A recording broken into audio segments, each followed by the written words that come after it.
ጥፍርና ጠጉር መቼም ሀገር አያበለጽግ። እንደው ምን የሆነ ይሄ የጥፍር ውጤት የአውሬነት ምልክት ነው። ሰደበን እንዳትሉ ተጠንቅቃችሁ ነው። ድሮ ጥፍር መባል ባለጌ፣ ስራ የማይሰራ ስድ መረን ቃጫ የሌለው እግዚኦ መሐረነ ክርስቶስ። ዛሬ ነውሩ ጌጡ ነውር። ባካችሁ ሰው ነው በአእምሮ እንደግ። ጠጉርና ጥፍር ሀገር አያበለጽግም። ውስጡ ያለውን ጠጉሩን ግፍፍ አድርግና ውስጡ ያለውን አሳድገው። ስታሳድገው በመንፈስ ቅዱስ በፍቅር በትዕግስት በርህራሄ በየዋህነት እናንተ በትህትና ውስጡን አጊጠህ።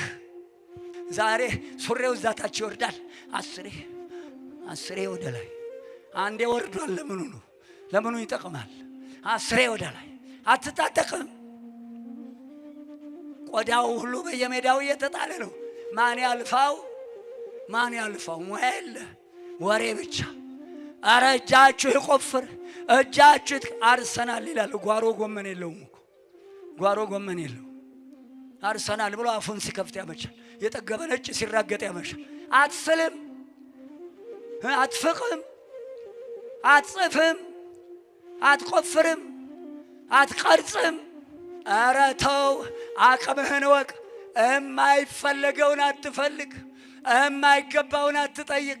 አቅምህን ወቅ፣ ራስህን ወቅ። ከትልቁ አደጋ እንዳትወድቅ ልጄ ሰው ሁን። ራስህን ወቅ። ምንድን ነው ራስህን ማወቅ? ከትልቁ አደጋ እንዳትወድቅ